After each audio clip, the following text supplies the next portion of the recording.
Bien, entonces estamos grabando. Desactivar audio, tener video. Bueno, buenas tardes, ¿cómo estamos? Hay 3 participantes. Laura García, Fabián Suárez. ¿Quién más está? Tiene que haber otro porque hay 4 participantes. Mariana Ordóñez Dueñas Caguay.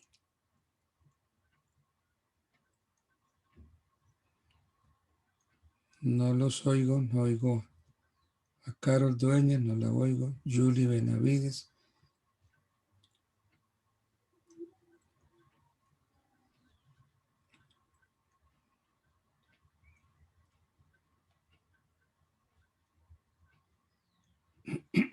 Bueno, tengo aquí 4 participantes.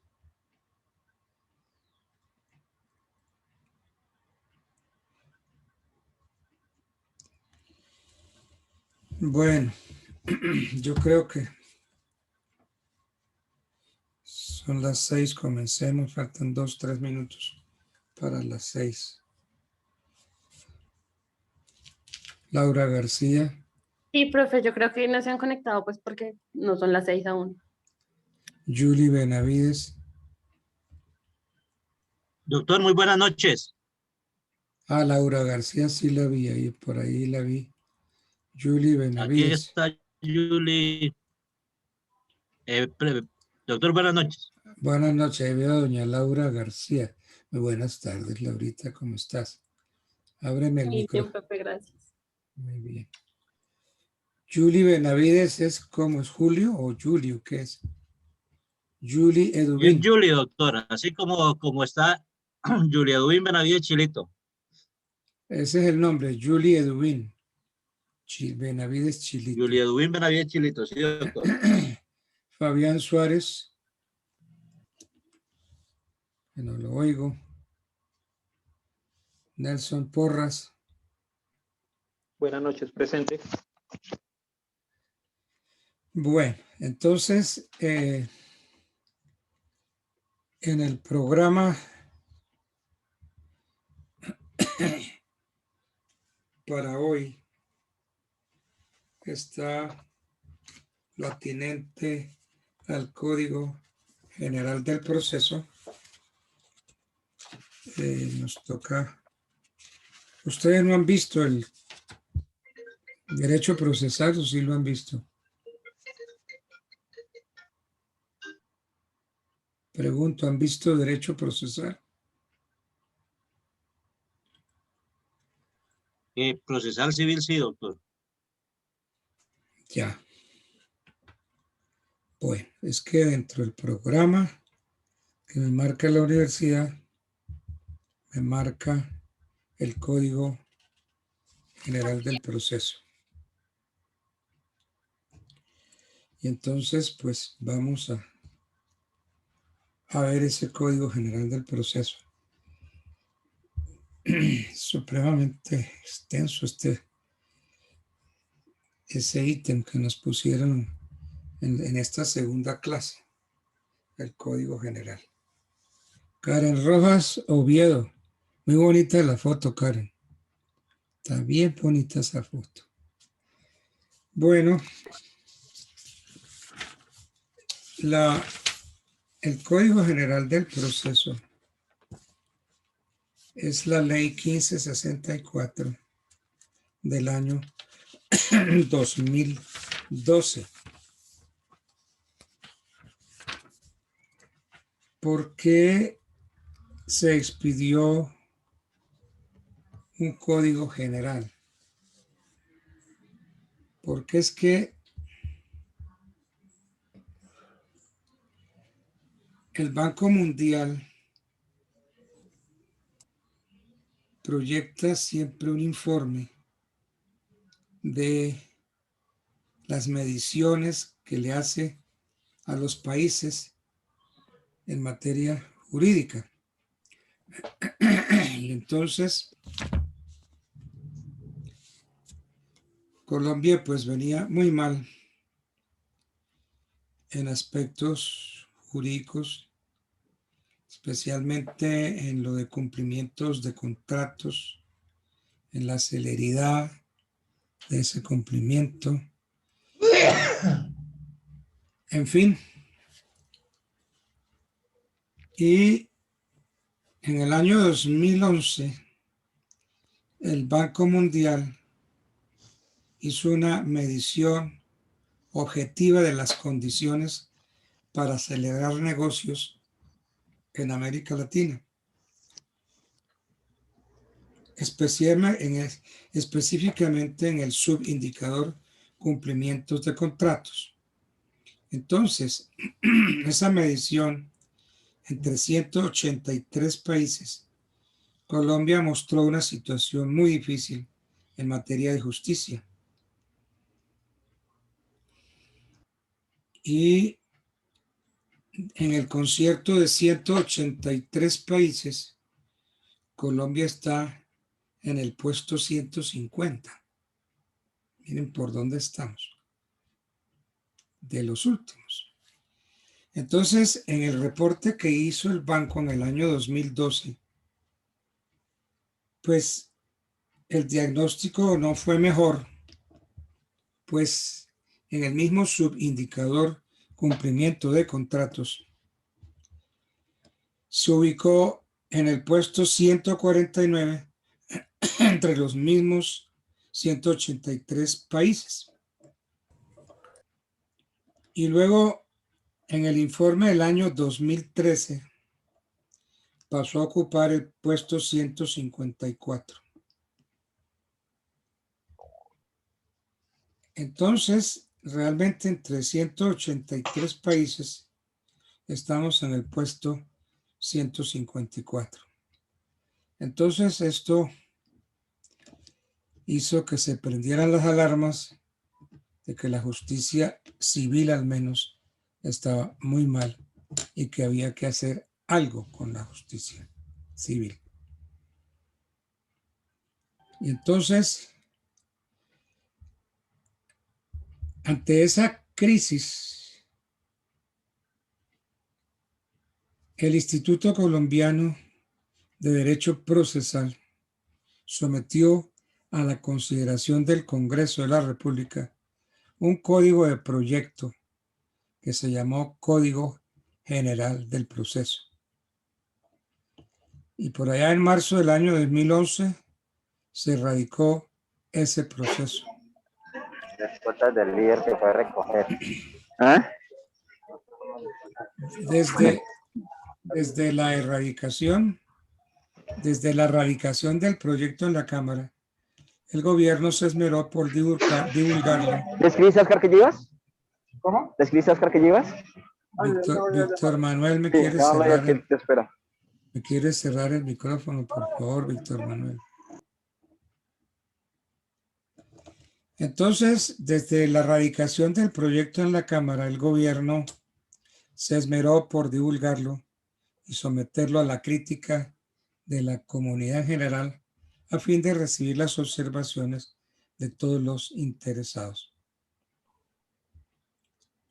Entonces, producto de esa propuesta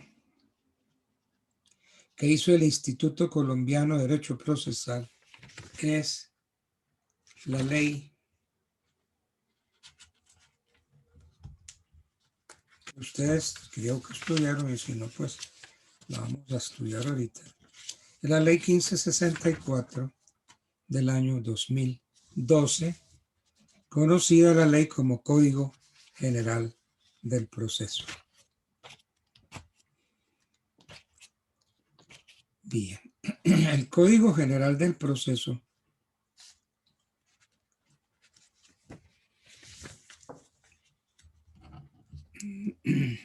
adoptó una serie de mejoras y cambios.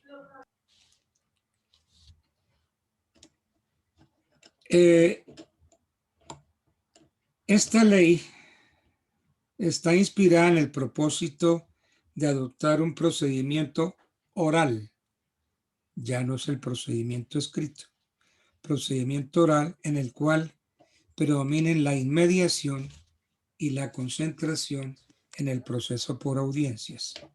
Entonces tenemos un proceso oral que se desarrolla por audiencias. Y se pensó en un proceso de duración razonable. Y entonces, como los procesos en Colombia eran de nunca acabar, y un proceso ejecutivo que debía ser corto, duraba 10 años, 8, 5 años. Una asociación ni cedida, 50 años. Entonces, el proceso de duración razonable se pensó para que en un plazo de un año se resolviera la primera instancia y en un plazo de 6 meses para la segunda instancia. También se buscó la efectividad de las decisiones judiciales, por ejemplo, mediante el establecimiento de una medida cautelar denominada medida cautelar innominada para los procesos declarativos. También se pensó en aumentar el acceso a la justicia y hacerla más asequible para lo que se llamó el ciudadano de a pie. ¿Cómo se aumentó el acceso a la justicia para este ciudadano de a pie? Pues mediante el establecimiento de un proceso monitorio. Es un proceso declarativo especial. Este proceso puede ser iniciado sin intervención de abogado y tiene un trámite que facilita la constitución del título ejecutivo sin necesidad de agotar todo el trámite de un proceso de conocimiento. Entonces, tenemos este proceso declarativo especial que está en el artículo 419 del Código General del Proceso. Vamos a mirarlo.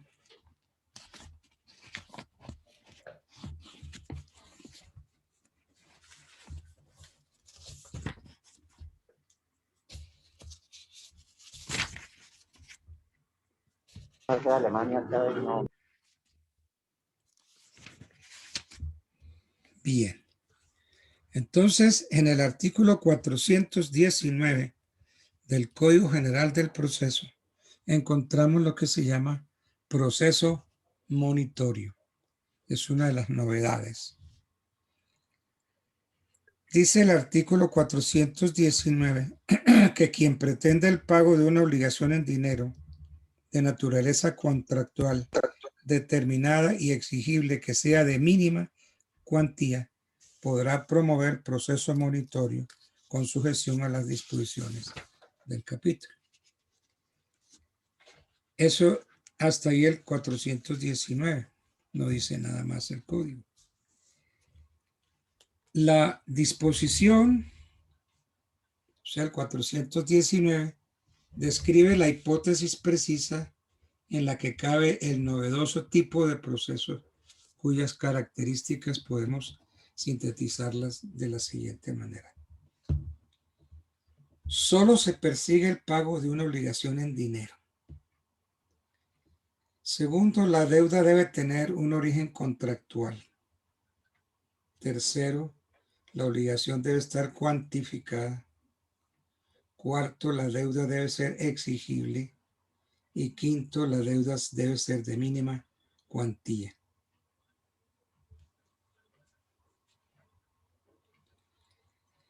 Se descarta entonces de entrada el uso del proceso monitorio para el cobro de obligaciones de dar bienes distintos de dinero,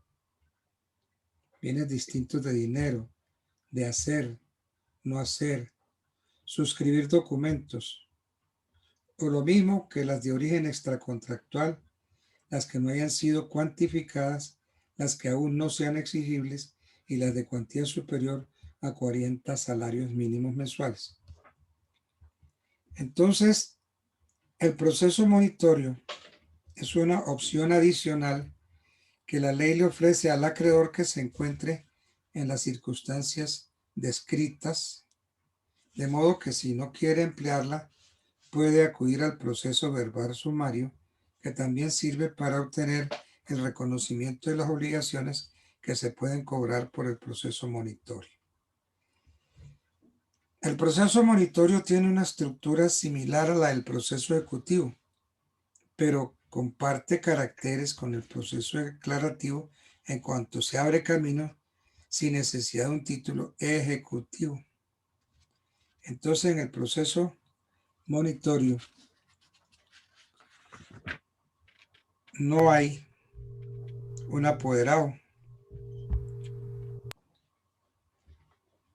Dice, quien pretenda el pago de una suma de dinero de naturaleza control determinada exigible que sea de mínima cuantía, podrá promover proceso monitorio.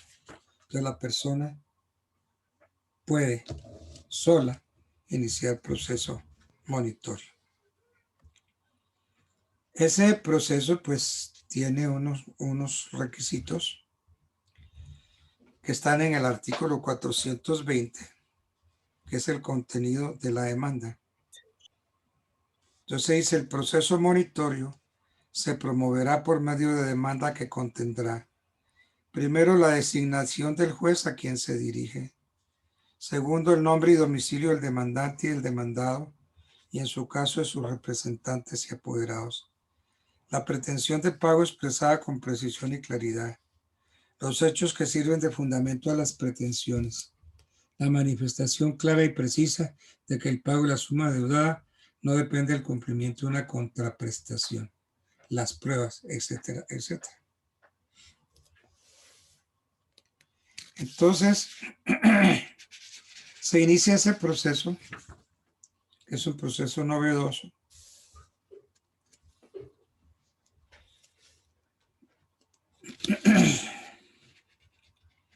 Y es un proceso que da acceso a la justicia, pues, a mucha gente, ¿no?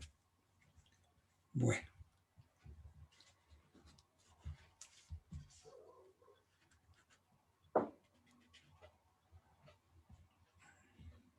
Dentro de las medidas, las reformas de fondo, pues.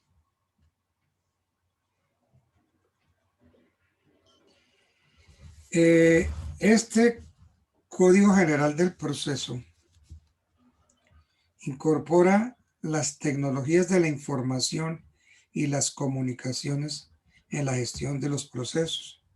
Por ejemplo, permite la presentación de demandas por medios electrónicos. La presentación de memoriales, el registro de las actuaciones, la realización de las notificaciones y traslados, la forma de llevar los expedientes, la celebración de audiencias y diligencias, entre otros. Asimismo, autoriza la realización de pujas electrónicas en los remates y se complementa el mecanismo tradicional de emplazamiento con el Registro Nacional de Emplazados que estará disponible en Internet.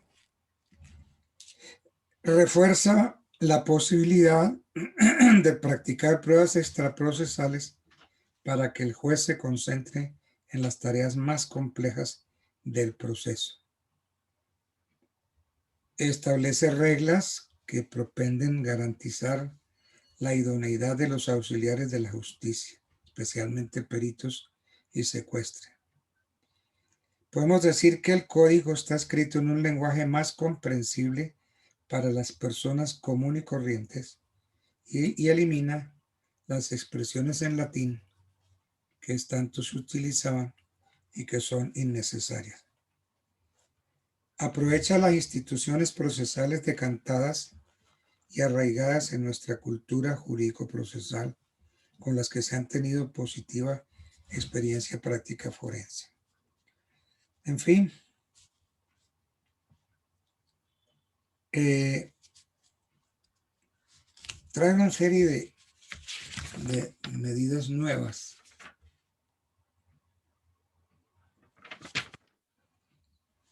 En el régimen probatorio, por ejemplo, actualiza y armoniza el régimen probatorio para incluir en el régimen instituciones de gran importancia para la formación del conocimiento. Incluye el principio de la carga dinámica de la prueba, la asignación de un mismo valor probatorio para las copias y los originales, y la simplificación y modernización de los procedimientos para la práctica de pruebas. Bueno, eso así pues en términos generales, pero entonces pasemos ya a mirar la ley, el Código General. Miremoslo, pues mirar artículo por artículo, pues lo podemos hacer, pero nos gastamos aquí por lo menos 2 o 3 meses. ¿Cuál es el objeto de la ley 1564? Dice el artículo primero, que lo voy a leer y después le hacemos los comentarios. Artículo primero, objeto.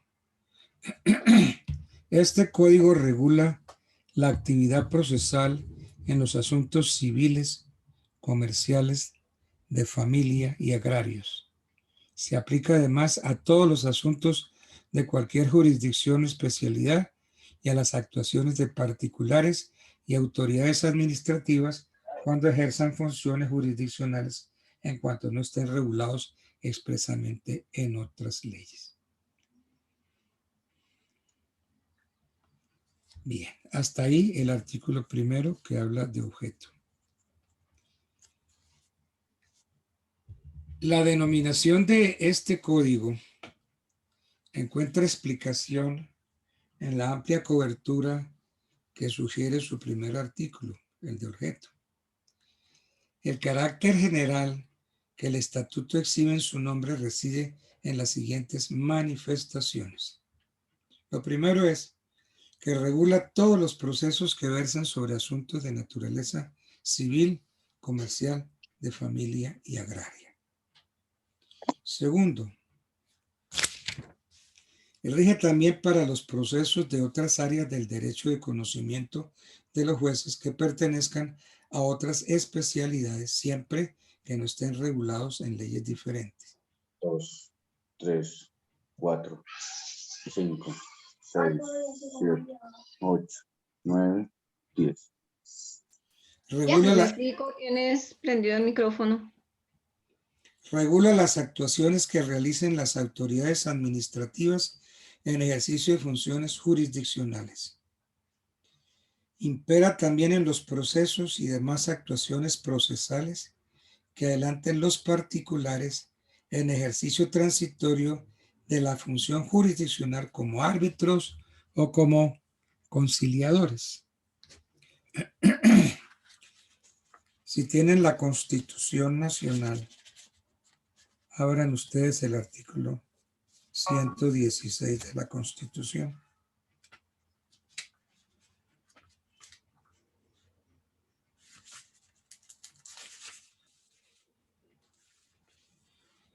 Vamos a ver.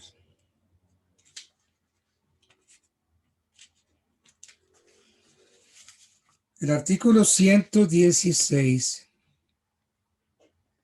en el inciso tercero dice: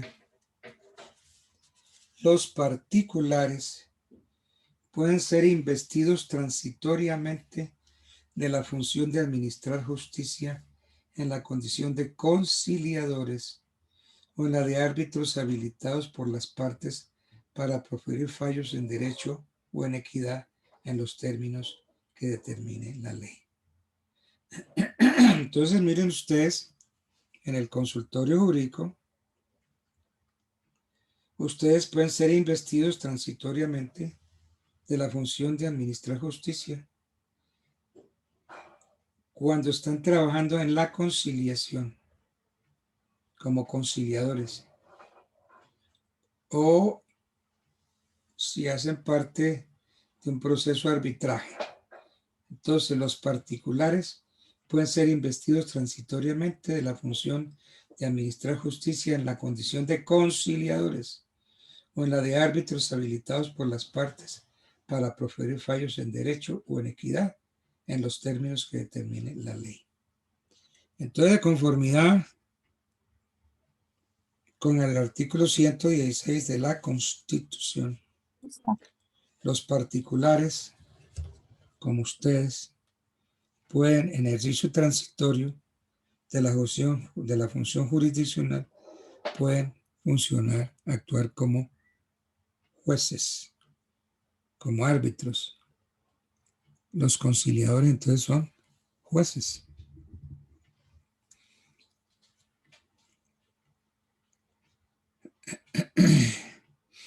Bien. Hay que hacer aquí una aclaración. Los procesos de naturaleza laboral se siguen por el Código Procesal del Trabajo. ¿Ok? Se siguen por el Código Procesal del Trabajo. Pero en las materias no reguladas por el Código, como la actividad probatoria, se tiene que aplicar el Código General del Proceso. Ya está claro, ¿cierto? El proceso, el Código General del Proceso se sigue por el Código, el Código Procesal del Trabajo. Pero la actividad probatoria, esa sí se rige por el Código General del Proceso. Bien. Artículo 2. Acceso a la justicia. Dice el artículo 2. Toda persona o grupo de personas tiene derecho a la tutela jurisdiccional efectiva para el ejercicio de sus derechos y la defensa de sus intereses con sujeción a un debido proceso de duración razonable. Los términos procesales se observarán con diligencia y su incumplimiento injustificado será sancionado.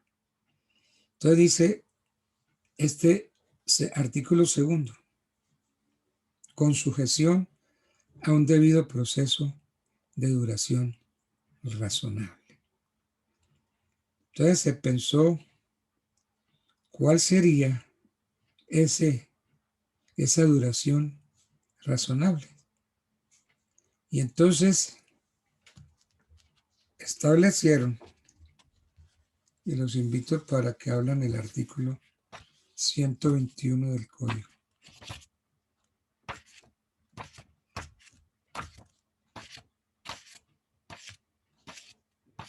¿Cuánto es el término, proceso? Duración razonable. 121. Miremoslo.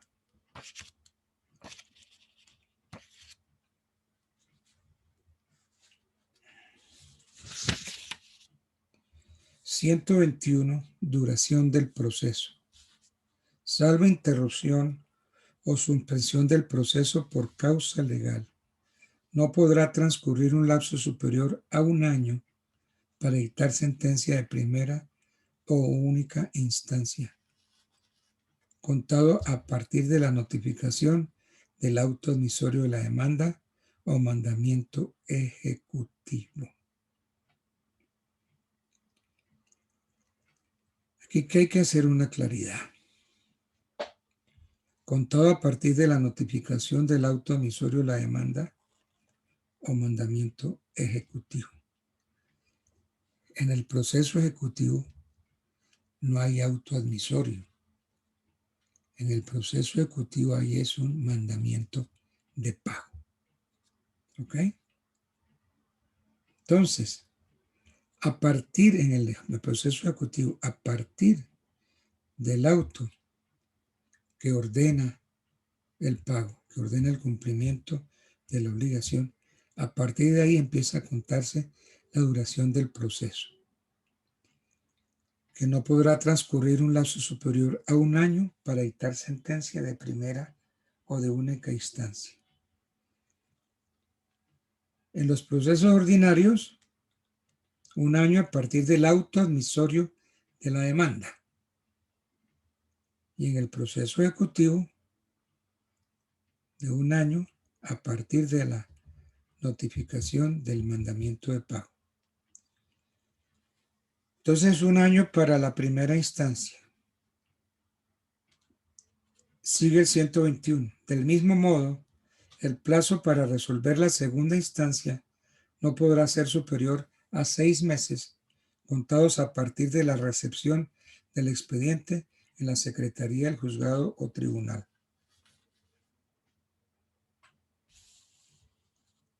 Vencido el respectivo término previsto en el inciso anterior, sin haberse dictado la providencia correspondiente, el funcionario perderá automáticamente competencia para conocer del proceso, por lo cual al día siguiente deberá informarlo a la Sala Administrativa del Consejo Superior de la Judicatura y remitir el expediente al juez o magistrado que le sigue en turno. Este asumirá competencia y proferirá la providencia dentro del término máximo de 6 meses. Entonces, ¿qué pasa?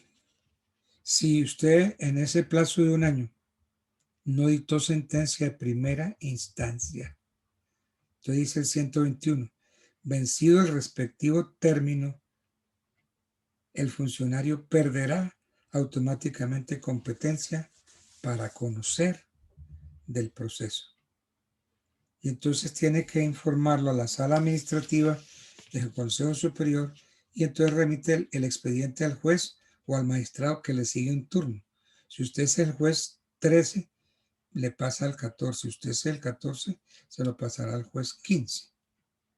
Ese juez asume competencia y profiere la providencia dentro del término de 6 meses. Bueno.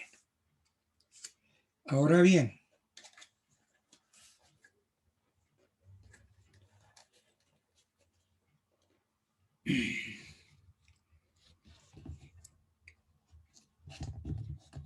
el Instituto Colombiano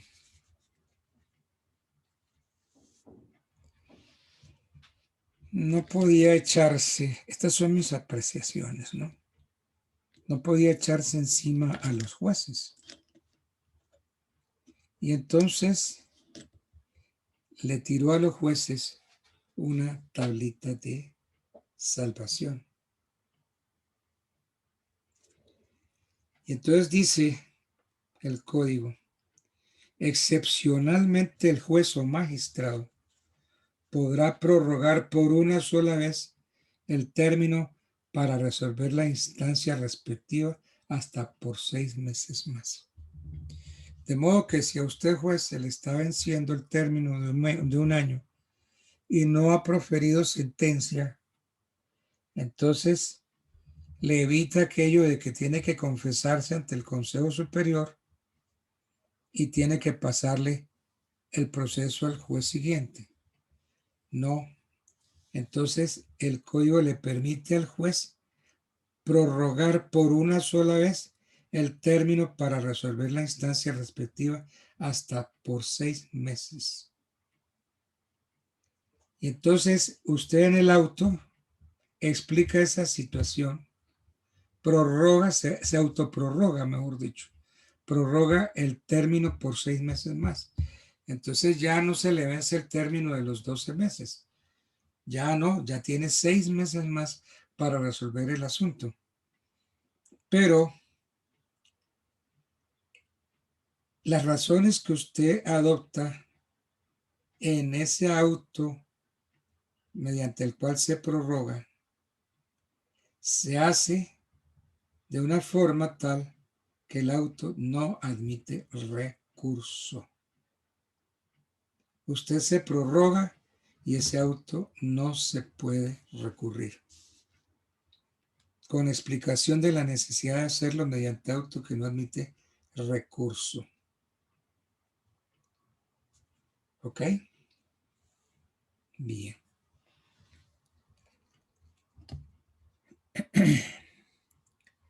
Bien. Por regla general, la primera instancia no debe tardar más de un año. Y como acabamos de ver, excepcionalmente, el término puede ser extendido hasta por 6 meses más si las circunstancias lo exigen, lo que permite concluir que en ningún caso la primera instancia del pleito puede durar más de 18 meses contados desde la integración del contradictorio, porque son los 12 meses que el código le da, más la posibilidad de prorrogar el proceso por 6 meses más. Entonces, ¿cuánto dura la primera instancia? ¿Sí lo están entendiendo?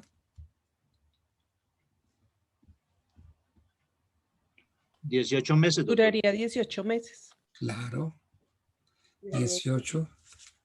12 meses que da el 121, ¿correcto? Y se puede prorrogar por 6 meses más. Entonces son 18 meses para la primera instancia.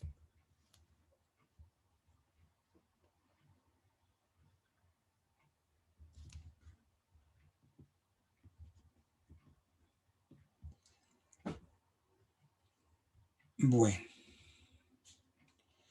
Y el trámite de la segunda instancia, por regla general, no puede durar más de 6 meses. Pero, como vimos, también se puede prorrogar hasta por 6 meses más. Dice, excepcionalmente el juez o magistrado podrá prorrogar por una sola vez el término para resolver la instancia respectiva hasta por 6 meses más. De modo que el trámite de la segunda instancia también se alarga.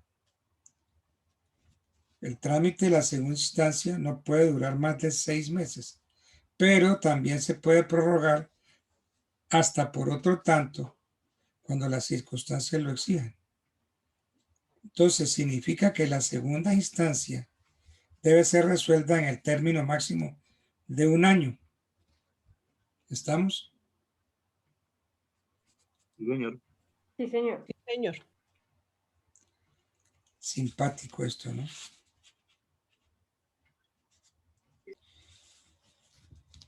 Bien. ¿Qué pasa entonces si se vence el término de su prórroga?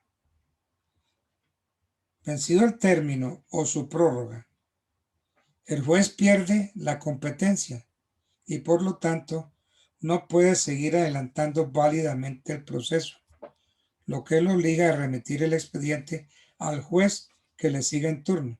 Si usted es el 14, le remite al juez 15.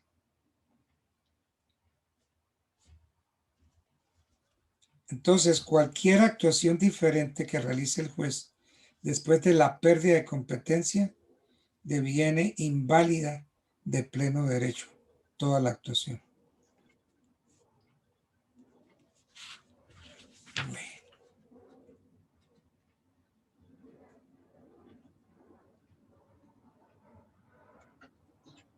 Doctor Altamar, ¿y esa remisión al siguiente juez no genera más tiempo? No le generan los 6 meses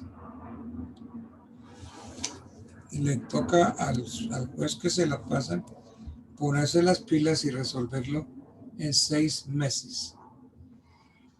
A ver, el establecimiento de un término máximo de duración de cada instancia cumple diversos propósitos.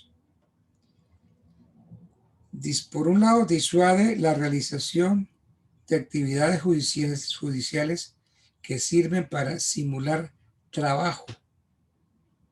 pero no contribuyen a solucionar los litigios. Por ejemplo, como el decreto de pruebas de oficio inútiles o los autos que ordenan poner en conocimiento de las partes documentos que éstas ya deben conocer por estar agregados al expediente. Estimula el rendimiento de los servidores judiciales en tanto facilita destacar a los que sobresalen por su anegada labor en la solución real de los litigios, lo que equivale a reconocer los méritos de los buenos funcionarios y permitirles que los exhiban como fundamento de su aspiración para ser promovidos a otros cargos. Permite controlar la ineficiencia de los servidores menos comprometidos con la función judicial, en tanto facilita evidenciar el incumplimiento de sus deberes. Permite asegurar la duración razonable del proceso judicial, que como vimos es 2 meses para la primera y 6 meses para la segunda, pero que se pueden prorrogar. Permite realizar el principio de igualdad, porque permite garantizar que la autoridad ofrezca trato igualitario a los unos o a los otros, y obliga al juez a ejercer debidamente la dirección del proceso y a controlar las conductas dilatorias de los litigantes. Bueno, entonces, eso es lo que nos dice el 121 sobre la duración del proceso. Bueno, vamos a ver. Eso dijo pues el artículo 2, acceso a la justicia, el artículo 2.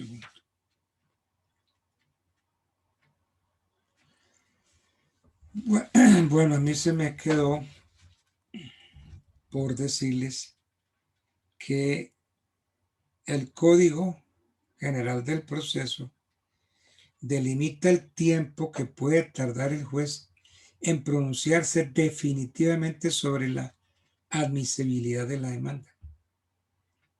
El juez tiene 30 días para eso. Miremos el artículo 90 del Código.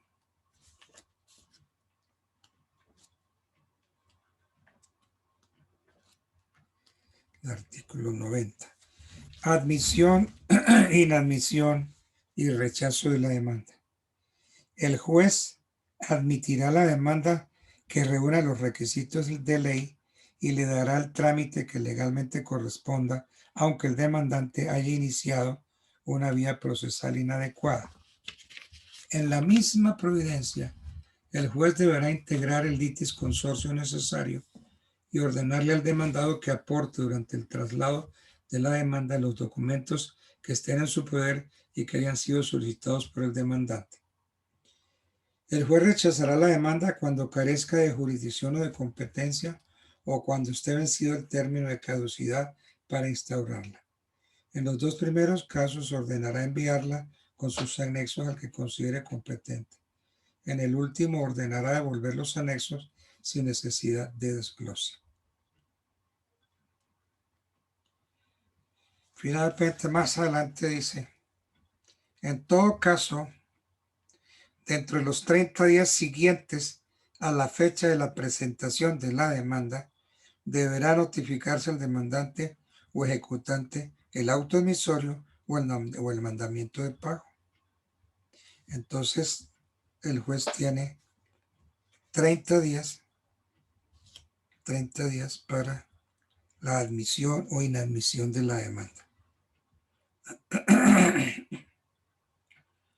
En todo caso, entre los 30 días siguientes a la fecha de la presentación de la demanda, deberá notificarse al demandante o ejecutante el auto admisorio o el mandamiento de pago.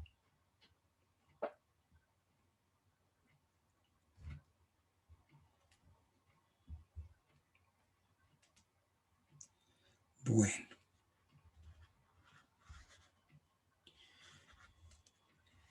Ustedes saben bien que recibida la demanda, el juez debe pronunciarse sobre su admisibilidad en uno de estos tres sentidos, admitiéndola, inadmitiéndola o rechazándola. El rechazo y la inadmisión de la demanda solo puede fundarse en las causales expresamente previstas. En ausencia de la causal de rechazo e inadmisión, el juez no puede hacer otra cosa que admitir la demanda. Sin embargo, cuando se trate de demanda ejecutiva, existe una opción adicional. Niega el mandamiento ejecutivo. ¿Por qué? Por falta de los requisitos del título ejecutivo. Entonces, el juez o admite, inadmite o rechaza la demanda.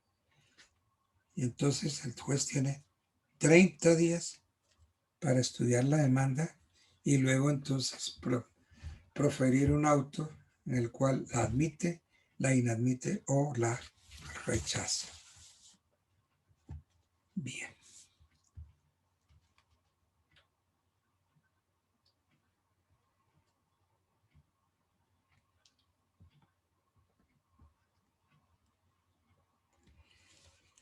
Hay otra arma que el Código General le dio al juez.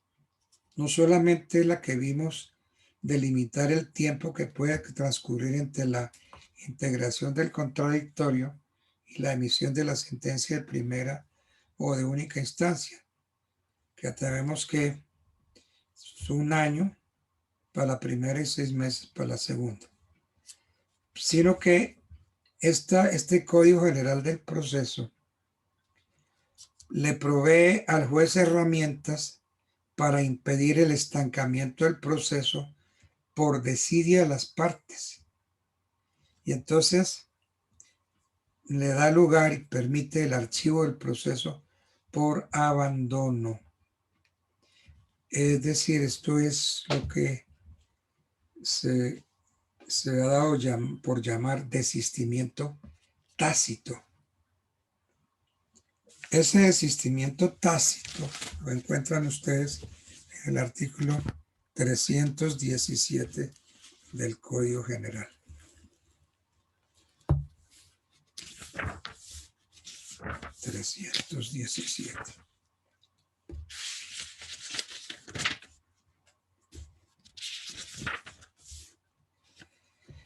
Artículo 317, desistimiento tácito. El desistimiento tácito se aplicará en los siguientes eventos. Primero, cuando para continuar el trámite de la demanda, del llamamiento en garantía, de un incidente o de cualquier otra actuación promovida a instancia de parte, se requiera el cumplimiento de una carga procesal o de un acto de la parte que haya formulado aquella o promovido estos, el juez le ordenará cumplirlo dentro de los 30 días siguientes mediante providencia que se notificará por estado.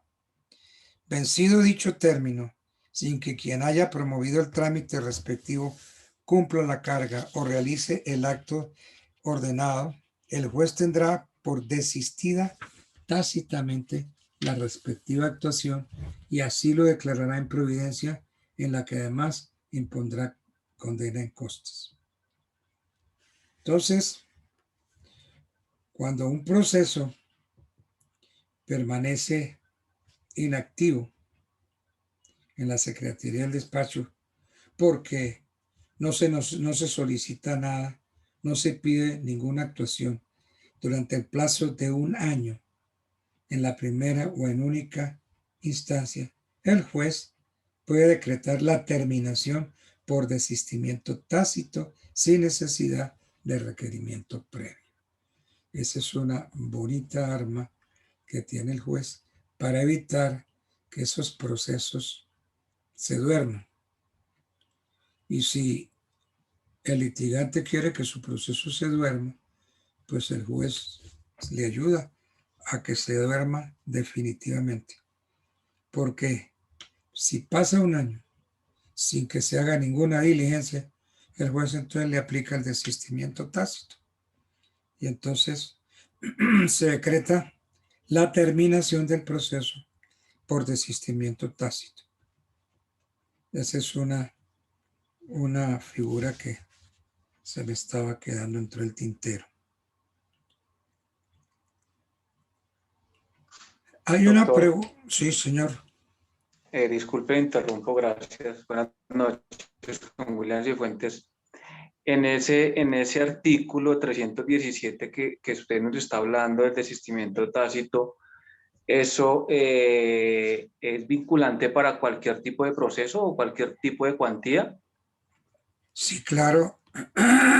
Claro, para cualquier tipo de proceso. Ya, Porque doctor, es o sea, si en el caso perdón, doctor, gracias. Si se entabla la demanda y no hay contestación de la misma, en ese caso, ¿se pierde la demanda? O sea, el demandante...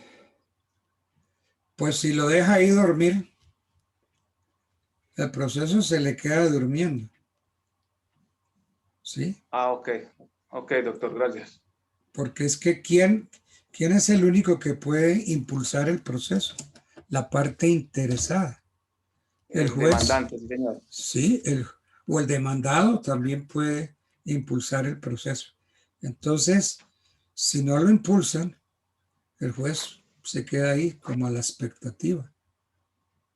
Y cuenta el año, eso sí. Ahora, hay algo ahí que no tiene ningún sentido. Y es que si se decreta el desistimiento tácito, esto no es impedimento para que se vuelva a presentar la demanda.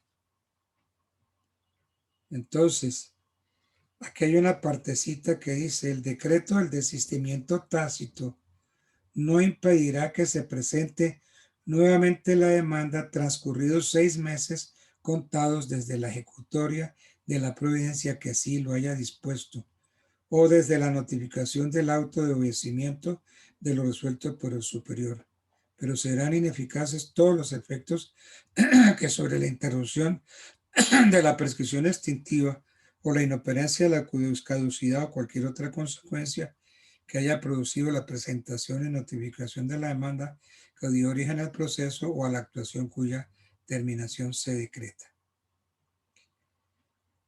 Entonces muy bien, queda ahí, pero entonces la pueden volverla a presentar. Pero si se decreta el desistimiento tácito por segunda vez, entonces ahí sí se muere todo, se extingue el derecho pretendido. Y entonces el juez, ¿qué hace? Que ordena la cancelación de los títulos y ordena que se le entregue al interesado. Y la parte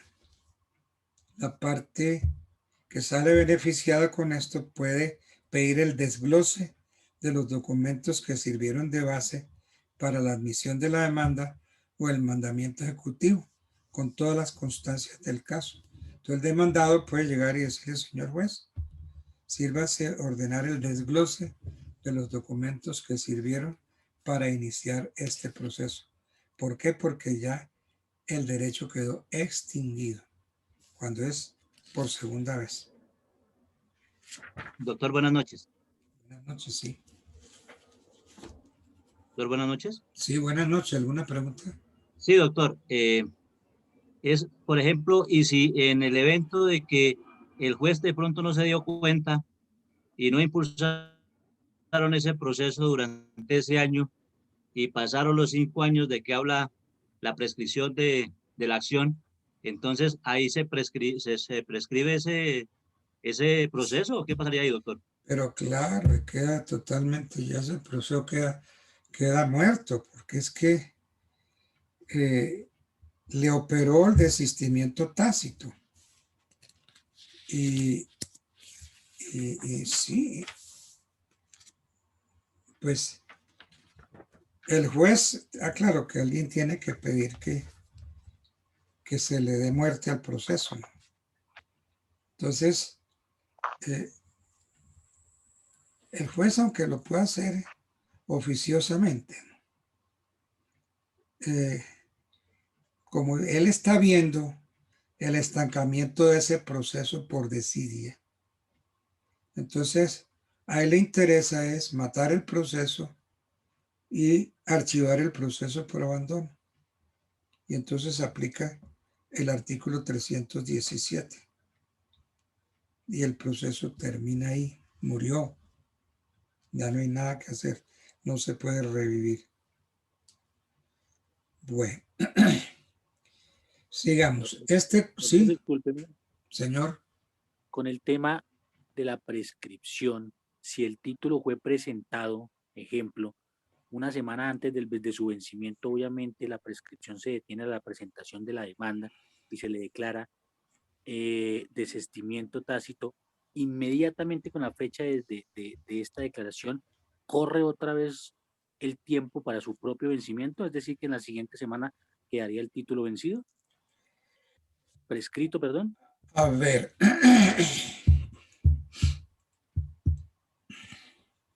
Se presentó la demanda, ¿cierto? Una semana antes de vencimiento del título, de la prescripción del título. Una semana antes.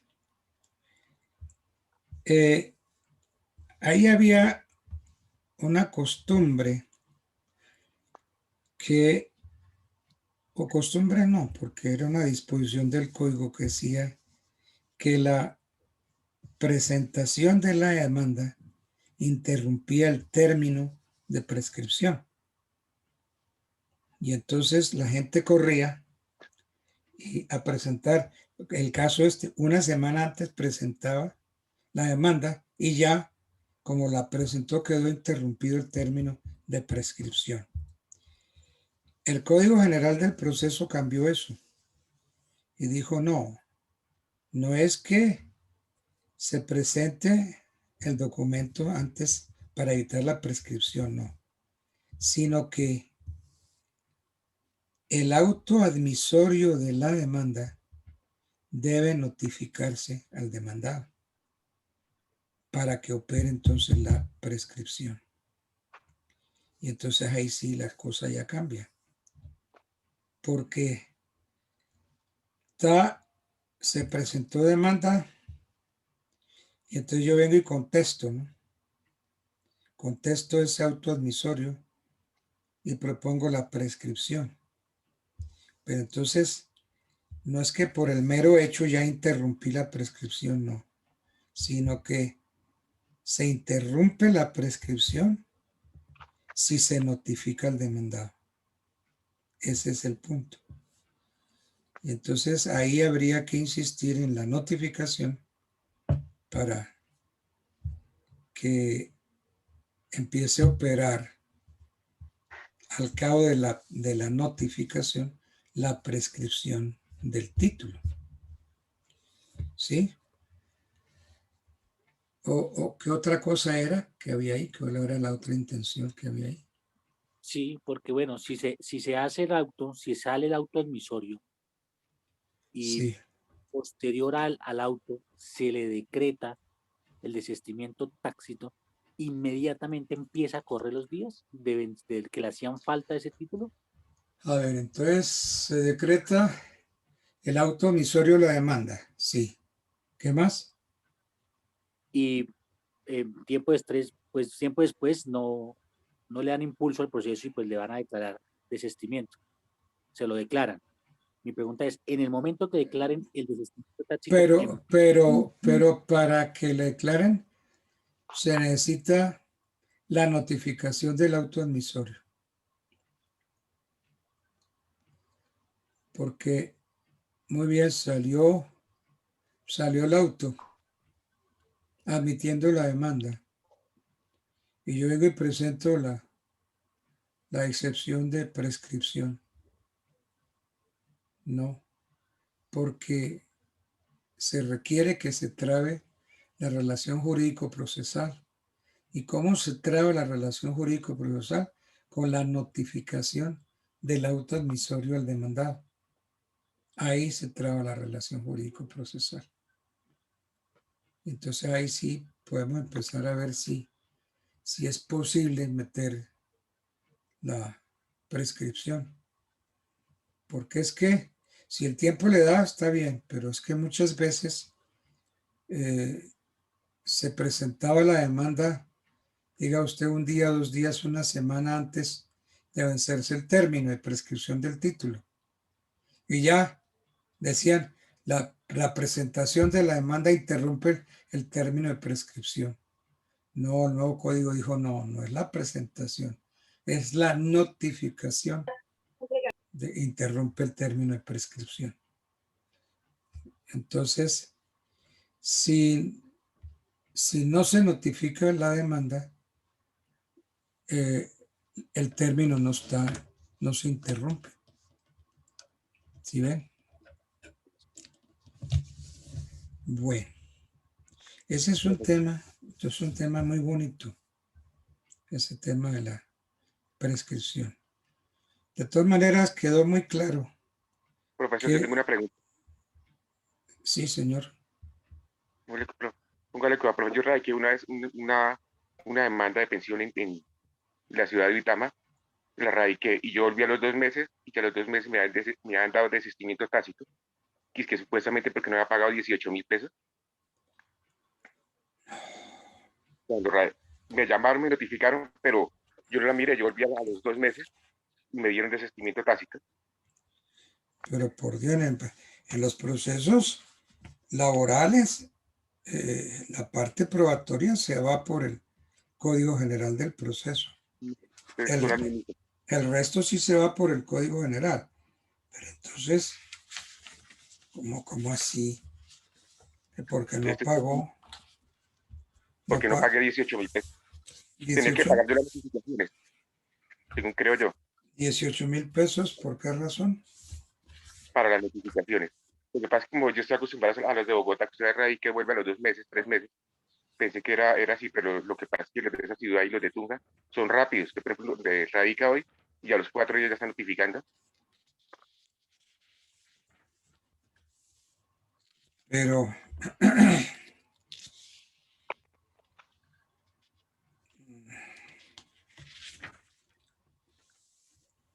tendríamos que estudiar bien el desistimiento tácito. Eso me lo dieron, que es por no haber contestado en 20 días y no haber cotizado no haber cancelado los 18.000 pesos para notificación a la UGPP. Pero yo ya saqué los procesos, ya los saqué y volví los radiqué otra vez. Muy bien hecho. Muy bien hecho.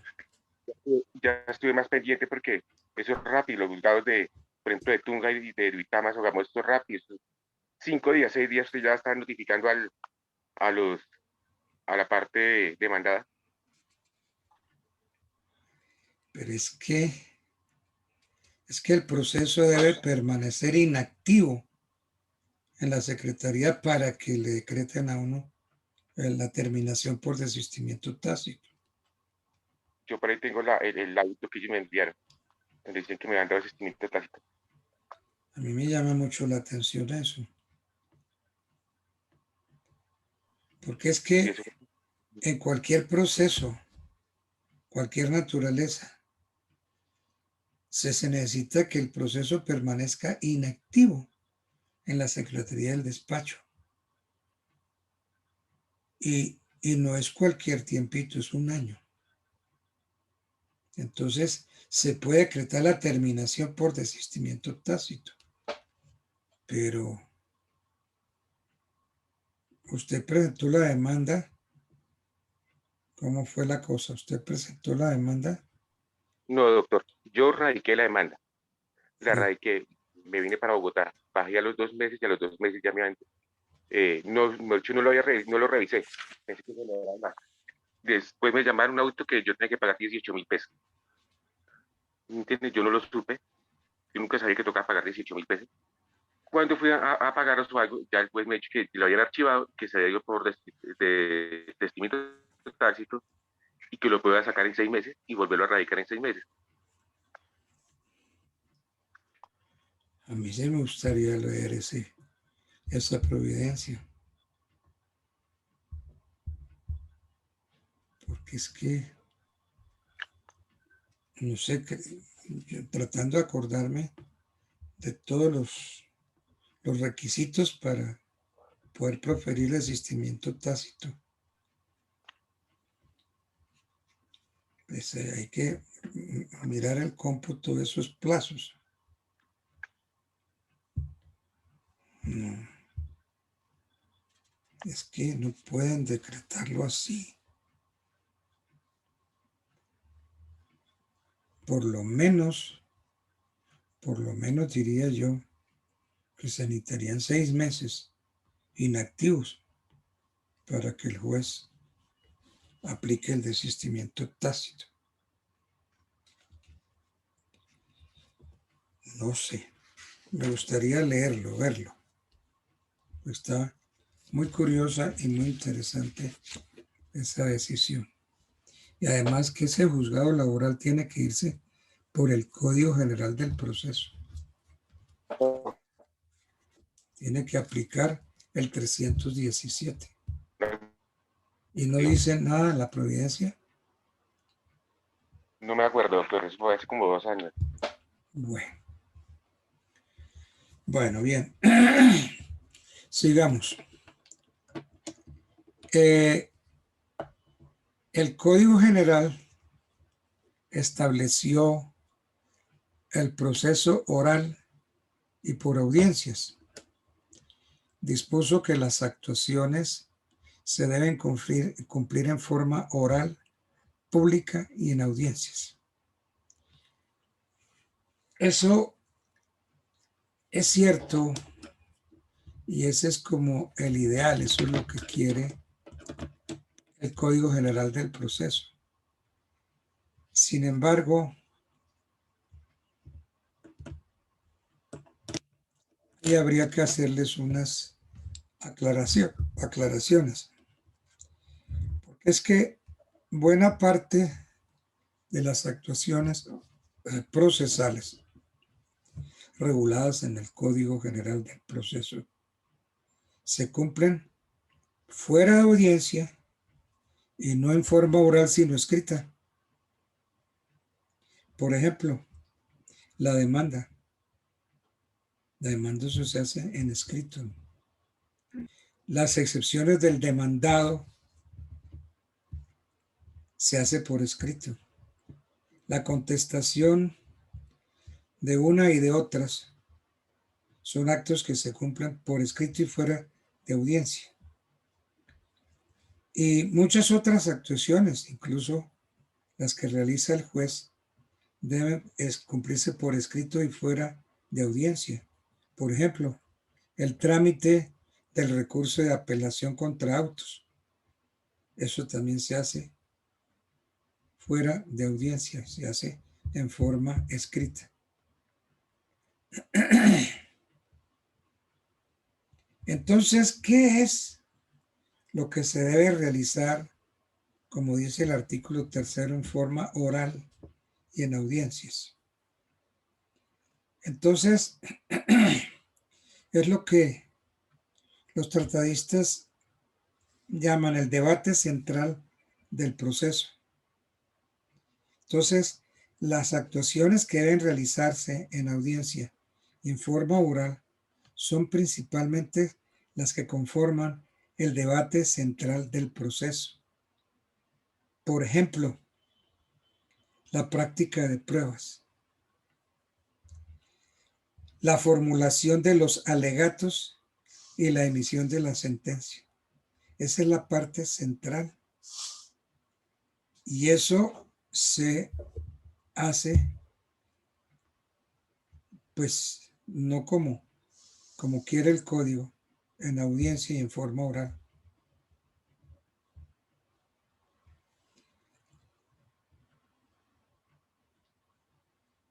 Bueno.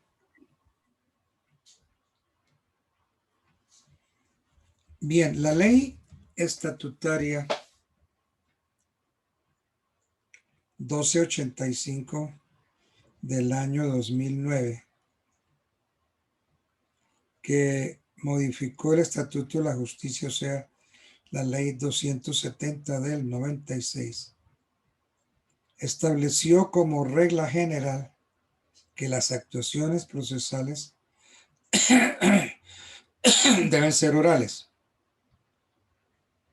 Y además dijo que la actuación procesal debe ser pública, características que se muestra coherente con los postulados del derecho internacional de los derechos humanos.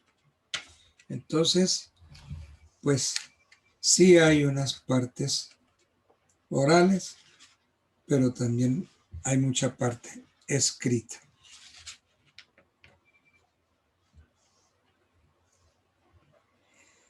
A ver, es que con la realización del debate en audiencias y en forma oral, el legislador lo que quiere es asegurar la inmediación respecto de las pruebas que se practican en el seno del proceso.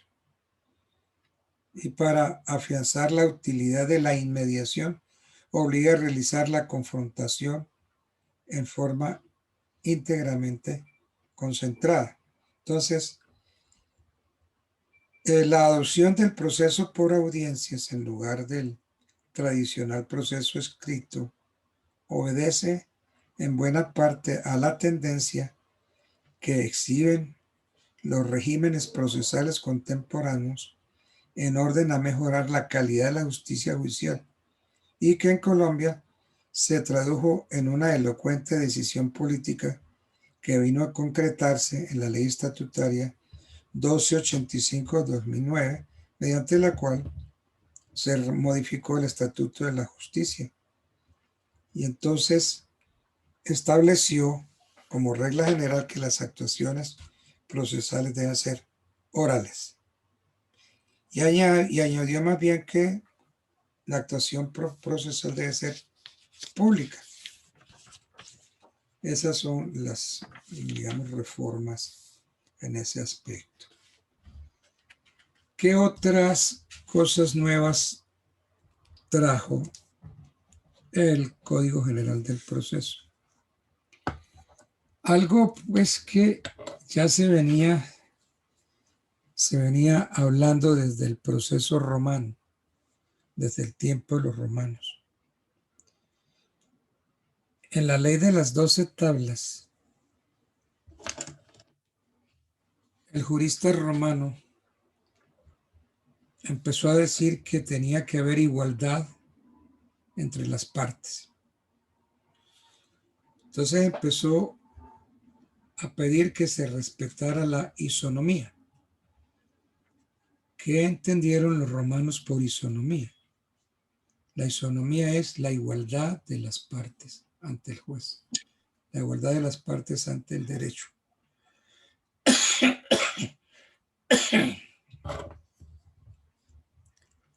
Entonces, el código reconoce que el proceso judicial solo puede ofrecer una solución hasta que las partes contiendan en un plano de igualdad. Y eso lo exige así el derecho internacional de los derechos humanos, la Declaración Universal de los Derechos Humanos, el Pacto Internacional de Derechos Civiles y Políticos. Y dijo también el código que para alcanzar el equilibrio puede ser necesario adoptar medidas concretas que corrijan las desigualdades que suelen evidenciarse en los procesos. Entonces, el juez tiene que buscar el equilibrio real de las partes en el proceso. Por ejemplo, se destacaría, yo diría, el amparo de pobreza, contemplado en el artículo 151 del Código General. La distribución de la carga de la prueba según la facilidad de acceder a ella, artículo 167. El deber de ordenar pruebas de manera oficiosa, artículo 170. La autorización de fallar ultra y extra petita en asuntos de derecho de familia cuando sea necesario para brindarle protección adecuada a la pareja, a los niños y a las personas con discapacidad mental o de la tercera edad. En los procesos agrarios, cuando la parte favorecida goce de amparo de pobreza y el deber de adecuar el recurso indebidamente interpuesto. Esos son los instrumentos de los cuales dispone el juez para asegurar el equilibrio real, para que se cumpla la isonomía de que trataron tanto los romanos. En la ley de las 12 tablas se encuentran varias tablas que hablan de la igualdad de las partes. Bueno, el artículo 5 nos dice concentración.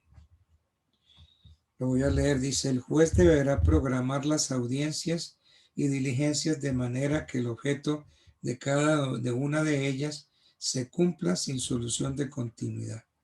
No podrá aplazar una audiencia o diligencia ni suspenderla. ¿Sí? El juez, cuando programe una audiencia, la inició y no la puede suspender. Se inició y tiene que terminarla. Entonces eso es lo que se llama la concentración. En un proceso que se fragmente, la inmediación pues es inútil o de bien inútil, y los esfuerzos por acortar su duración resultan infructuosos. Entonces, en esta disposición del artículo 15, el legislador muestra esta disposición su inequívoca intención de impedir que se rompa la continuidad de las audiencias y diligencias. Porque, ¿qué dice el artículo 15? El juez debe programar las audiencias y diligencias de manera que el objeto de cada una de ellas se cumpla sin solución de continuidad. No podrá aplazar una audiencia o diligencia ni suspenderla. Entonces, en esa dirección, el código le ordena al juez que a la hora de programar una audiencia o una diligencia calcule prudencialmente el tiempo que va a durar y que va a durar en agotar toda la actividad procesal que le corresponda, y que se abstenga de programar otras actividades para ese mismo día. Entonces el juez dice: yo no trabajo en nada más, voy a trabajar hoy en esta audiencia. Y entonces, ¿por qué? Porque debe cumplir íntegramente el objeto de cada audiencia sin interrupción. Este es el orden de idea del artículo 5 que habla de la concentración. A ver, la posibilidad de aplazar o suspender una audiencia o diligencia debe ser excepcional y debe obedecer a razones de gravedad que el funcionario no pueda precaver, como por ejemplo que alguna de las partes que deba concurrir presente una causa seria, o que en el curso de la audiencia ocurra algo inesperado que impida continuarla, por ejemplo un terremoto o algún fenómeno similar. Entonces, a partir de este precepto de no existir una razón seria que esté fuera del control del funcionario, es inaceptable el aplazamiento o la suspensión de la audiencia o diligencia. ¿Ok? Bueno. Artículo 6. Inmediación. El juez deberá practicar, este es el principio de la inmediación de la prueba, ¿no? Inmediación de la prueba, que es muy importante. El juez deberá practicar personalmente todas las pruebas y las demás actuaciones judiciales que le correspondan. Solo podrá comisionar para la realización de actos procesales cuando expresamente este código lo autorice. Lo anterior sin perjuicio de lo establecido respecto de las pruebas extraprocesales, las pruebas trasladadas y demás excepciones previstas en la ley. Bueno, ¿qué comentario podemos hacerle? Entonces, en el entendido de que el acercamiento entre el juez y las partes mejora la percepción social del proceso, en tanto lo muestra más democrático, y a sabiendas de que la participación activa del juez en la actividad probatoria facilita su aproximación a los hechos que integran el segmento de realidad que interesa reconstruir para la solución. El legislador decidió adoptar como regla general la inmediación en las actuaciones judiciales, ordenando categóricamente que el juez practique personalmente todas las pruebas. El juez tiene que practicar personalmente todas las pruebas. Ese es el principio de la inmediación. Porque es que es muy importante que el juez vaya teniendo conocimiento de las pruebas que se realizan en el proceso, de qué es lo que se está haciendo, qué se hizo en tal o cual prueba. Entonces, es importante, y si la prueba es documental, entonces tiene que estudiar el documento, porque todo esto hace parte de la actividad probatoria. Y por otro lado, aumenta el interés del juez en la averiguación de los hechos, porque entra en contacto con las fuentes de las pruebas. Favorece la confiabilidad y la riqueza de los elementos de juicios expresados, obtenidos. En lo único, sí, se requiere incluso la presencia física de los magistrados en las audiencias, porque se podría alegar una nulidad, salvo pues una fuerza mayor o caso fortuito. Y en ese caso, pues, podría pedirse la repetición de la audiencia para oír los alegatos de las partes cuando el funcionario que los escuchó no haya emitido el fallo y que no pudo escucharlos. Entonces, es importante la presencia de el juez o de las partes.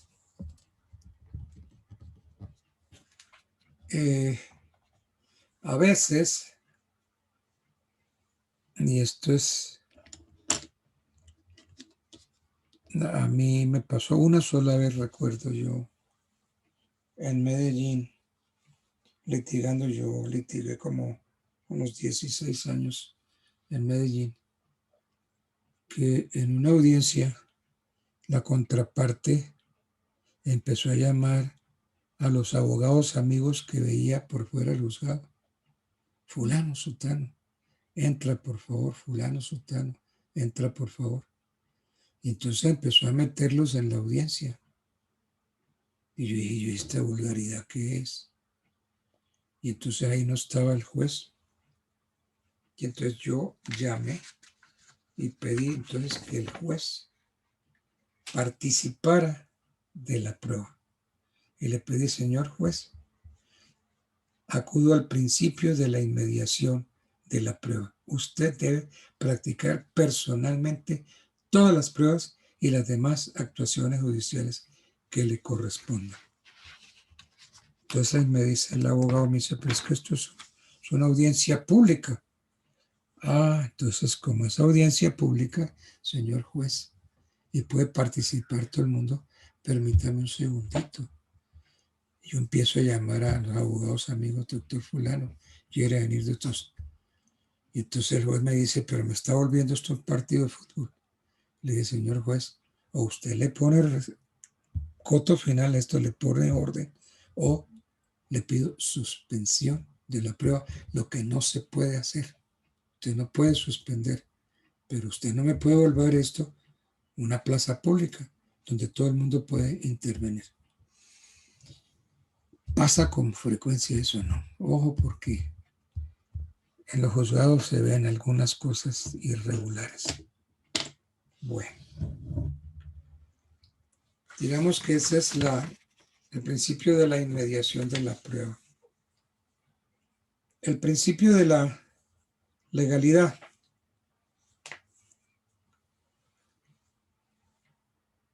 Los jueces en sus providencias están sometidos a lo que se llama el imperio de la ley y deberán tener en cuenta la equidad, la costumbre, la jurisprudencia y la doctrina. La equidad, la costumbre, la jurisprudencia y la doctrina. Entonces los jueces en sus providencias deben tener presente la equidad, la costumbre, la jurisprudencia y la doctrina. Entonces, cuando el juez se aparte de la doctrina probable, estará obligado a exponer clara y razonadamente los fundamentos jurídicos que justifican su decisión. Y en todo el proceso de establecerse en la forma establecida por la ley. Entonces, aquí, ¿qué se quiso con el artículo 7º?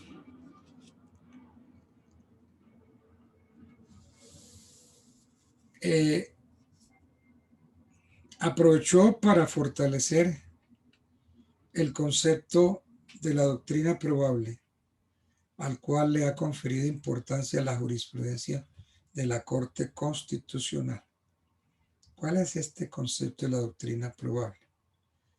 El Código pretende que el juez no haga caso omiso de la doctrina probable, como tampoco sus propios precedentes, para lo cual le exige explicar en forma razonada los motivos por los cuales se aparta de aquella o de estos cada vez que lo haga. Entonces, de esta manera se precave la arbitrariedad y se promueve el trato igualitario de las partes.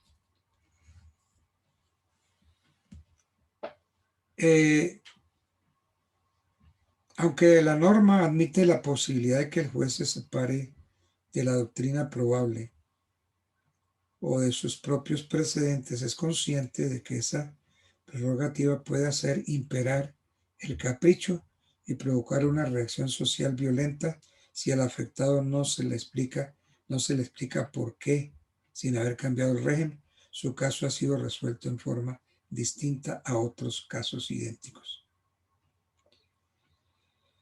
Y el artículo obliga al juez a ceñirse estrictamente a las normas legales en la realización de la actividad del proceso. Entonces, en los casos excepcionales tendrá que acudir a las reglas del artículo 12 porque no puede haber actuación huérfana de regulación. Bueno, aquí hay algo y es que dijimos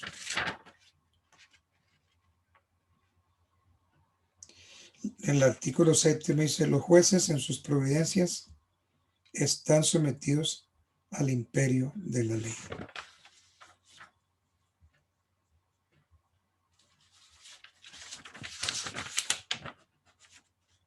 Miremos el artículo 230 del código, a ver qué nos dice.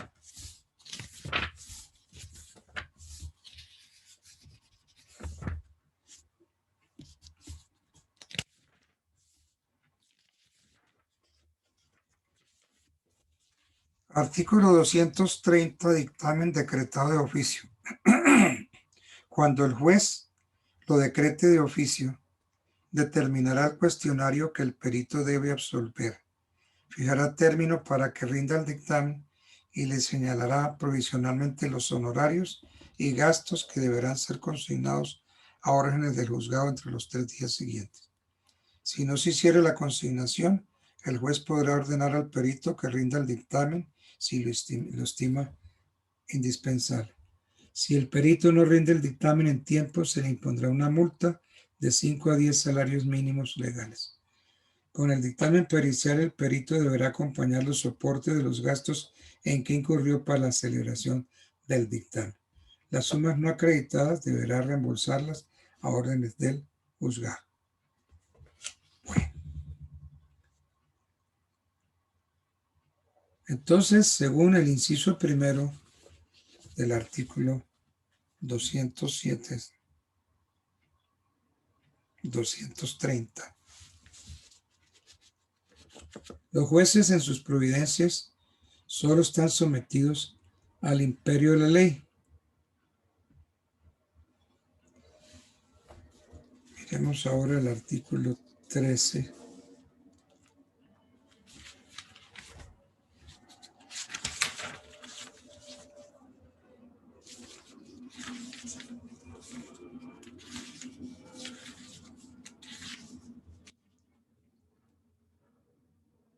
Las normas procesales son de orden público y por consiguiente de obligatorio cumplimiento. En ningún caso podrán ser derogadas, modificadas o sustituidas por los funcionarios, salvo autorización expresa de la ley.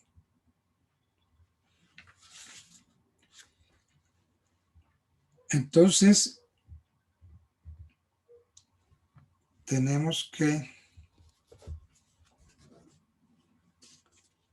miremos a ver si es el artículo 13 de la Constitución.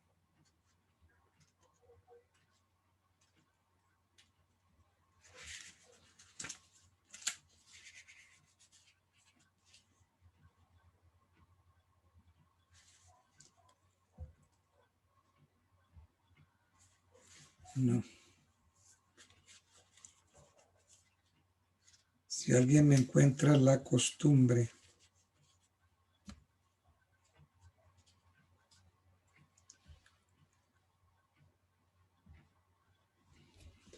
La costumbre, siendo general y conforme con la moral cristiana, constituye derecho a falta de legislación positiva. La diferencia fundamental entre la costumbre y la ley consiste en que la ley se crea por un acto consciente de un órgano del Estado. Tiene la función de crearla, en tanto que la costumbre resulta de la conducta instintiva e inconsciente de la comunidad. Entonces, con la costumbre hay una clasificación: costumbre secundum legem, según costumbre praeter legem, costumbre contra legem. Entonces, todas estas costumbres, la que está prohibida es la contra legem. Entonces, esto para ver aquí dentro del comentario de la legalidad, dice: los jueces en sus providencias están sometidos al imperio de la ley. Deberán tener en cuenta además la equidad, la costumbre, la jurisprudencia y la doctrina. Entonces la costumbre es cuando no sea contra ley. Está prohibida entonces la costumbre contra ley. Y además lo está prohibido también por el artículo 4 de la Constitución. ¿Qué dice el artículo 4 de la Constitución política? La Constitución es norma de normas. En todo caso, incompatibilidad entre la Constitución y la ley u otra norma jurídica se aplicarán las disposiciones constitucionales. Es deber de los nacionales y los extranjeros en Colombia acatar la Constitución y las leyes, respetar y obedecer a las autoridades.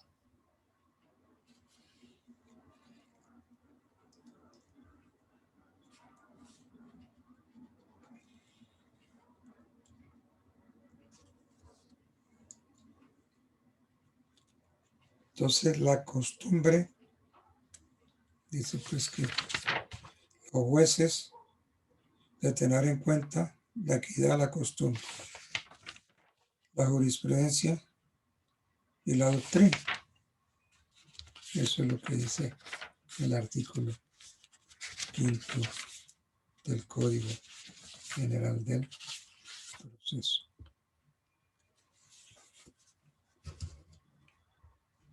Bien.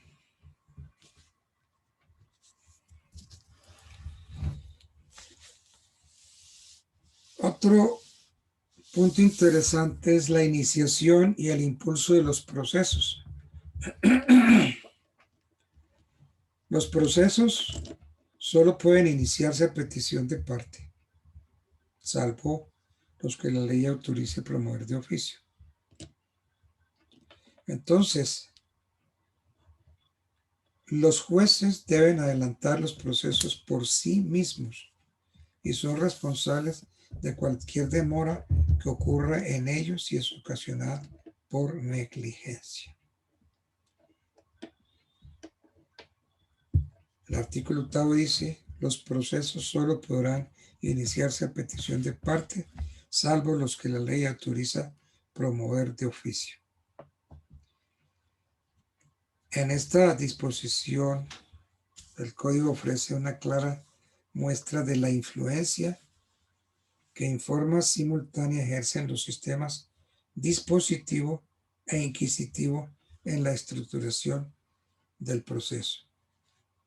Como expresión del sistema dispositivo, la iniciativa del proceso se reserva por regla general al interesado, pero el impulso del proceso, una vez promovido, se defiere principalmente al juez.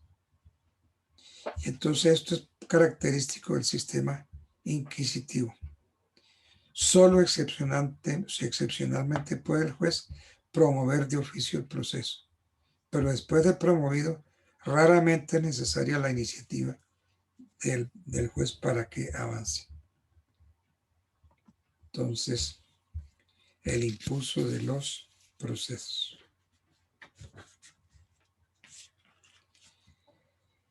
El principio de las dos instancias.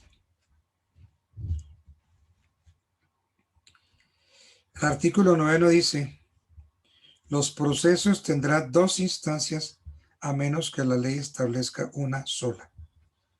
Eso lo dice el Código General del Proceso. ¿Qué podemos decir sobre este artículo? Al establecer como regla general la doble instancia, este artículo no hace otra cosa que desarrollar el mandato del artículo 31 de la Constitución, en virtud del cual las sentencias judiciales por lo regular deben admitir control por medio de apelación o consulta. Miremos el artículo 31 de la Constitución.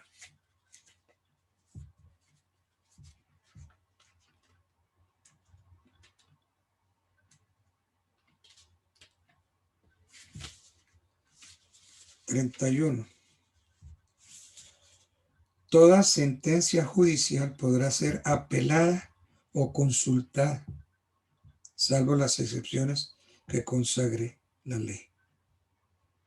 Toda sentencia judicial podrá ser apelada o consultada. Entonces, esto nos está indicando que los procesos tienen dos instancias. ¿Por qué? Porque todo proceso debe ser apelado o consultado. Aquí está la doble instancia. Admitan entonces control por medio de apelación o de consulta. Eso es lo importante de este artículo. Los procesos tendrán dos instancias.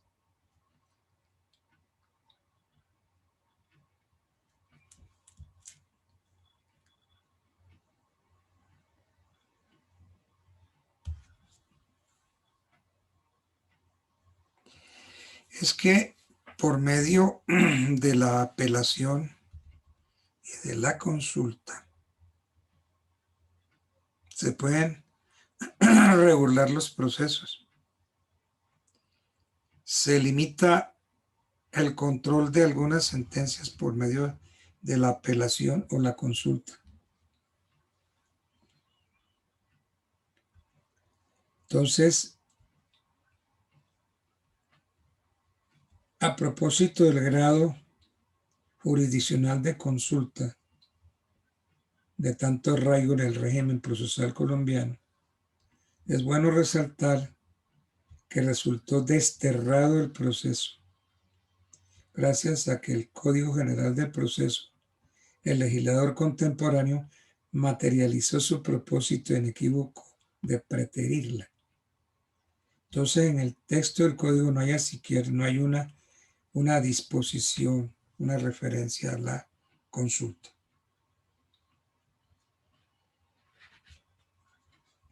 Dos instancias. Bueno.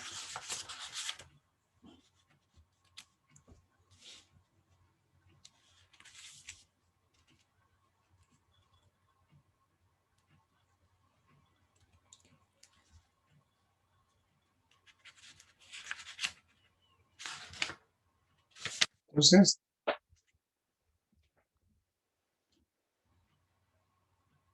la Constitución Nacional consagra expresamente el principio de la doble instancia en los artículos 29, 31 y 86.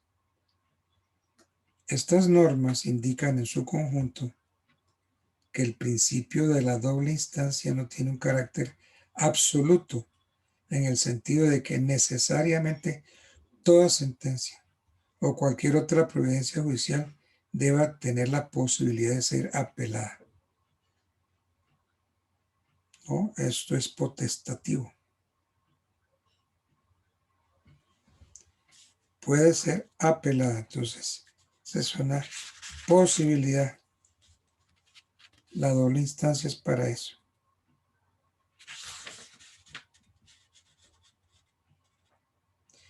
Ahora bien, los recursos no son obligatorios, sino potestativos para la parte, para el litigante.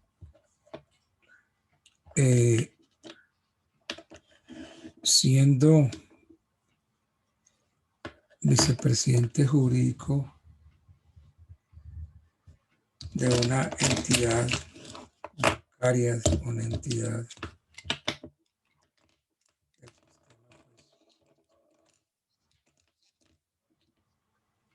bancario del país.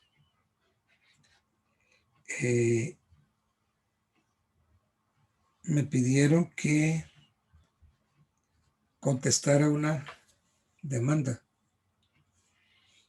y yo pedí pruebas y no tenía ninguna prueba para contestar la demanda. Entonces me pidieron que demorara el proceso, cosa que no debe uno hacer. Es que demorar un proceso por demorarlo es una falta, una ética. Entonces yo me opuse y me metieron en un disciplinario. Y al ir al disciplinario, le dije al juez, señor juez, los recursos, a mi juicio, son potestativos.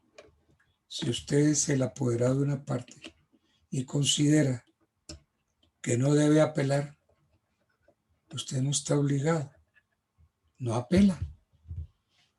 Entonces, este disciplinario me lo han iniciado porque me negué de apelar un fallo. Entonces él se quedó pensando y me dijo, ¿por qué se negó? Le dije, yo me negué de la apelación. ¿Por qué? Porque si apelo, eso se va para segunda instancia Y como no tengo pruebas que demostrar, no tengo cómo defender a mi cliente, voy a perder la segunda instancia y voy a ser condenado en costas de segunda instancia, y yo ese riesgo no lo asumo. El magistrado me dio la razón, me dijo, sí, tiene toda la razón. Los recursos no son obligatorios, son potestativos. Entonces, Perdón, doctor Edgardo, lo interrumpo un segundito, pero en el caso tal de que su cliente, en este caso la entidad que usted representaba, le hubiera corporación dicho a usted, financiera. sí, Sí. corporación financiera, sí, Una entidad bancaria, le hubiera dicho a usted, ¿por qué no apeló? ¿Esa entidad financiera le hubiera podido iniciar a usted un disciplinario? Es que me inició el disciplinario. Me inició un disciplinario porque no apelé de la sentencia. Porque cuando yo me hice cargo del negocio y les dije, bueno, ¿dónde están las pruebas para defender a la corporación? No tenemos pruebas. Pero demore el proceso, demórelo. Por Dios, eso es que a uno le hace. Esperen, ojalá que ustedes no tengan que sufrir eso. Por a veces los ponen a ustedes contra la pared, que usted es el secretario general o es el vicepresidente jurídico, y viene la junta directiva y le ordena, le dice, demore el proceso. ¿Y cómo demora uno un proceso? Reposición y apelación, reposición y apelación. Yo le dije, bueno, ¿dónde están las pruebas? Como no hay pruebas, yo no puedo demorar el proceso. Sí, apele de la sentencia. Entonces no apelé. Como no apelé, entonces me metieron al disciplinario. Dijeron que yo no había defendido al cliente, a la corporación, que yo no había interpuesto todos los recursos que tenía a mi alcance para defenderla. Entonces yo le dije al magistrado, si yo hubiera tenido pruebas, pues yo apelo.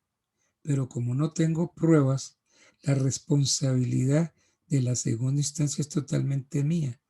¿Por qué apelé si no tengo cómo demostrar, si no tengo pruebas?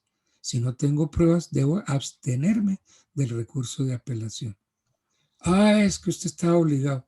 Dije, señor magistrado, salvo mejor opinión suya, los recursos no son obligatorios. Entonces, a mi juicio, yo no me sentí obligado a presentar apelación de esa sentencia. ¿Por qué? Porque sabía que a la corporación la iban a clavar en costas de segunda instancia. Y sí, señor, salí airoso de eso, me deslindó de todo.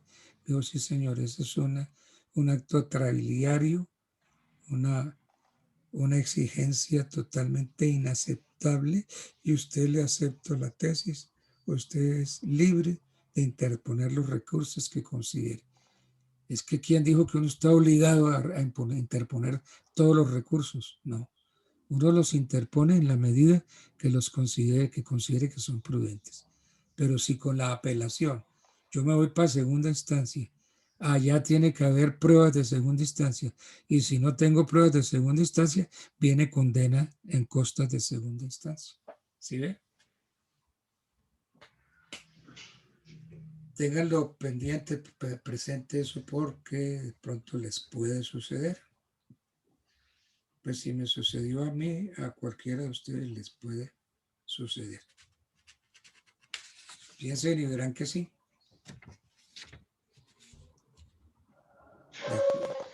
Bueno. Entonces, ¿qué horas tenemos? Porque sí, ya falta un cuarto para las 8. Me toca suspender para poder subir la grabación de esta clase. Bueno, muchachos, entonces seguimos mañana a esta misma hora, de 6 a 8. ¿Ok? Gracias, doctor. Gracias, profe. Buenas noches. A ustedes. Gracias, doctor. Buenas noches. Lo Está muy bien. mismo. Que descansen. Buenas noches, doctor. Gracias. Muchas gracias. Buenas noches.